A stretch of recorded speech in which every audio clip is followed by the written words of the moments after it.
നോമ്പ് എടുത്തില്ലെങ്കിലും ഇഫ്താർ വിരുന്നുകളിൽ പങ്കെടുക്കുന്നവരാണ് നമ്മളിൽ പലരും. പക്ഷേ പാലക്കാട്ട് ഗവൺമെന്റ് വിക്ടോറിയ സ്കൂളിലെ കുട്ടികൾ ആ പതിവ് തിരുത്തി. മുഴുവൻ കുട്ടികളും അവിടെ നോമ്പെടുത്തുള്ള ഇഫ്താർ വിരുന്നാണ് നടത്തിയത്. പക്ഷേ എതിർപ്പുമായി സംഘപരിവാർ സംഘടനകൾ എത്തിയത് മാത്രം പരിപാടിയിൽ ഒരു കല്ലുകടിയായി മാറി.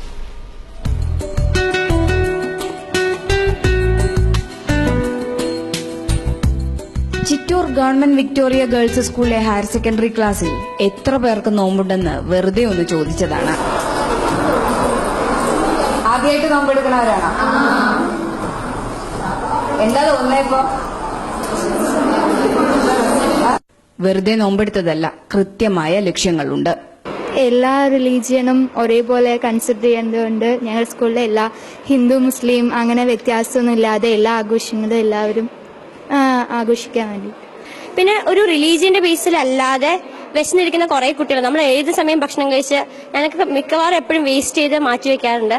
അപ്പോൾ വിശപ്പിന്റെ വില എന്താണെന്ന് ഒരു ദിവസമെങ്കിലും മനസ്സിലാക്കിയാൽ അത് നല്ലതല്ലേ.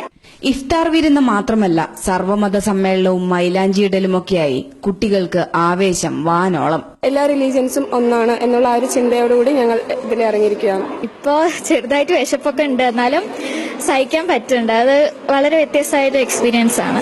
വേറിട്ട ഇഫ്താർ വിരുന്നിനോട് അധ്യാപകർക്കും നാട്ടുകാർക്കുമൊക്കെ ഒരേ മനസ്സ്. അതിൽ 20-ലേറെ ഹയർ സെക്കൻഡറി അധ്യാപകരും നോമ്പെടുക്കുന്നുണ്ട്.